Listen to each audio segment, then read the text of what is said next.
अब वो चश्मे वाला आदमी पूछता है कि हमारी औरत और लौंडे का क्या हुआ जो लोग बाहर रिसर्च के लिए भागे थे। जिसके बाद उनका एक आदमी बताता है कि हमें कुछ ही मिनट पहले उन नमूनों का मैसेज रिसीव हुआ था, पर अब पता नहीं वो कहाँ होंगे। मैं उनकी लोकेशन ट्रेस करता हूँ। तभी कैप्टन बोलता है कि हाँ बे जल्दी कर, किसको सुना रहा है तू।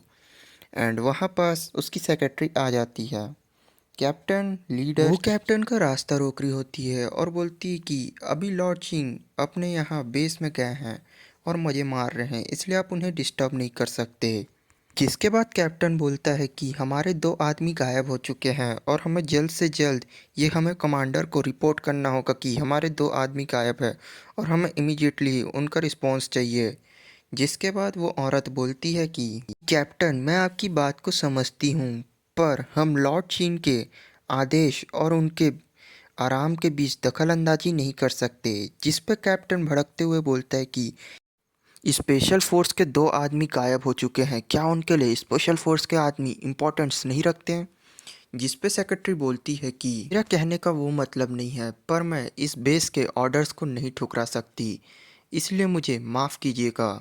जिसके बाद कैप्टन बोलता है कि अब मेरे पास कोई ऑप्शन नहीं है, हम वेट करने के सिवा कुछ नहीं कर सकते। इसलिए वो अपने आदमियों को लेके जब तक वो लॉ या ओनर कुछ कह नहीं देता, वो लोग वापस चले जाते हैं। एंड लड़की बोलती है कुछ नहीं। जिसके बाद हमें चीन को दिखाया जाता है जो कि 2 स्कूल की लौंडियों के साथ पता नहीं क्या अश्लील हरकतें कर रहा है, वो आप देख सकते हो। उसमें से एक लौंडी बोलती है बेबी क्या आप जूस पीना पसंद करेंगे, एंड दूसरी उसे जूस पिला रही होती है। साथ ही दोनों उसके काफ़ी करीब होती है, जिससे कि मैं कुछ कह नहीं सकता। एंड वो दोनों जैसे ही उसकी सेक्रेटरी आती है अपने कपड़े पहन के बाहर भाग जाती है। एंड उसकी सेक्रेटरी को वो अंदर बुला के बोलता है हाँ बोलो मेरी अय्याशी में क्यों दखल डाली। उसके बाद सेक्रेटरी बोलती है कि मैं आपको बताना चाहती हूँ कि हमारे 2 स्पेशल फोर्स के मेंबर गायब हो चुके हैं और वो कुछ नहीं मिल रहे हैं। जिसके बाद वो ऑर्डर दे देता है कि जैक संभाल लेगा, हमारा कैप्टन। जिसके बाद वो लोग स्पेशल फोर्स के मीटिंग रूम में आते हैं। एंड वहाँ सेक्रेटरी आके बोलती है आपको जो करना है आप कर सकते हैं, लॉर्ड ने आपको सारे रूल दे दिए हैं। एंड जिसके बाद कैप्टन बोलता है कि अब हमारे पास सारे राइट्स हैं, इसलिए अब जो करूँगा मैं करूँगा। एंड टीचर लियांग वहाँ से जाते रहती है मीटिंग रूम से, तभी वो अपने दोनों स्टूडेंट्स को देखती है।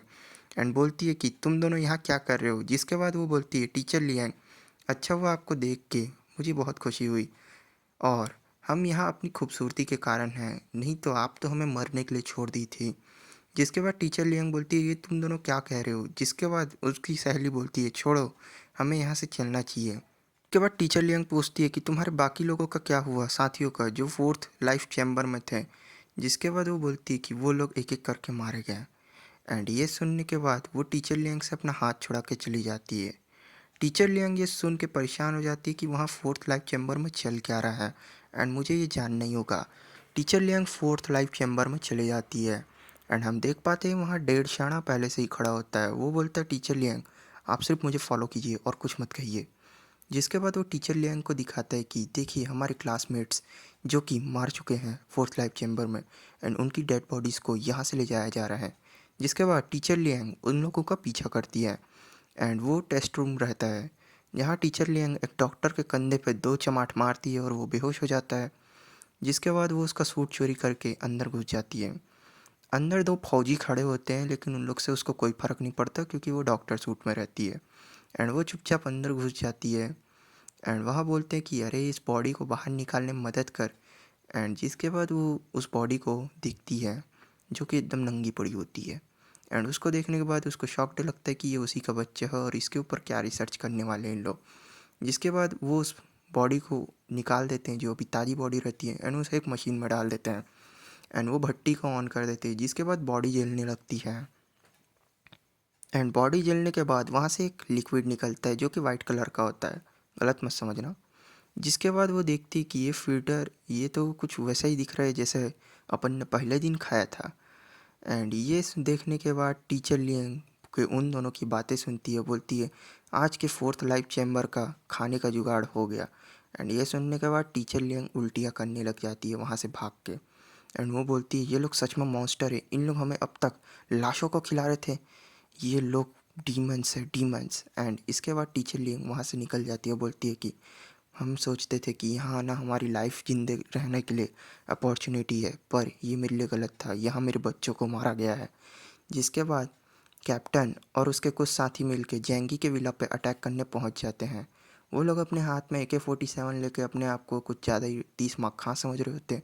उनका एक साथी लापरवाही से उसके घर कोशिश कर रहा होता है कि तभी जेंगी का लगाया ट्रैप पे वो फंस जाते हैं एंड बूम, वहाँ पास एक धमाका होता है। जिसके बाद कैप्टन देख के बोलता है, अरे मेरे भाई, तू मौत की घाट निकल गया, इसकी तो आधी बॉडी बची। एंड इसके बाद वो गुस्से से बोलता है, क्या बेवकूफ़ आदमी था, खुद भी खुद मारा गया, अबे सब लोग गोली से भून डालो इसके घर को। एंड इसके बाद उन लोग अंधाधुंध फायरिंग चालू कर देते हैं। जेंगी अपने विला के छत पे जा ही रहा होता है, तभी उसे गन की आवाज़ सुनाई देती है। वो बोलता है, अबे मेरे घर पे बंदूक कौन चला रहा है। दोनों लड़कियां डरी हुई होती हैं। जेंगी बोलता है, अच्छा तो जंग चालू हो चुकी है। जेंगी अपने विला से देखता है, वो बोलता है, फाइनली कोई तो माई का लाल आया मुझसे लड़ने, अब मजा आएगा ना भिड़ो, अब आया ना।